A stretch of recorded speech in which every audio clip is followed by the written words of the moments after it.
लो जनाब माशाल्लाह शौकीन दोस्तों वास्ते अनमोल तोहफा आ गए ने। बड़े दोस्त फरमाइश भी करते हैं कि फौजी भाई बकरियां वास्ते माशाल्लाह सानी रखना है तो चंगी क्वालिटी का ब्लैक बीतल अमृतसरी पटोरा लिया दियो तो बिल्कुल ढिली चमड़ी दे विच ही ने वीरा और बिल्कुल जितों चिक्सों रबड़ वाली कर चकींदा जांदा ही ने और बरीक पशम दे विच पशम भी चेक कर सकते हैं। तो एनू आंदे तोता फेस गल्लां लोकी आंदे जी तोता फेस है जी वो तो ये वीरा माशाल्लाह चीज़ है।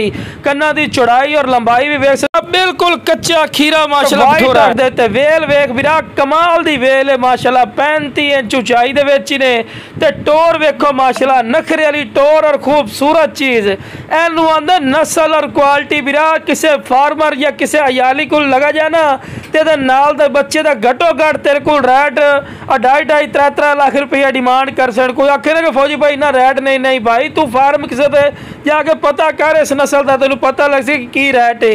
एनू आंदे शौक जो भी आते ना कि यार फौजी भाई शौक रखना तो शौक पूरा नहीं होता।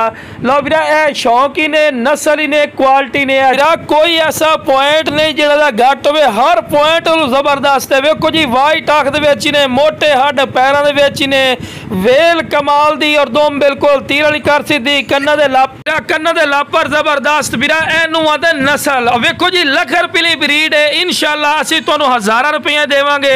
जेड़ा वीरा शौक रखना चाहते जल्दी जल्दी राबता करके मुनासिब कीमत ते लै सकते हैं।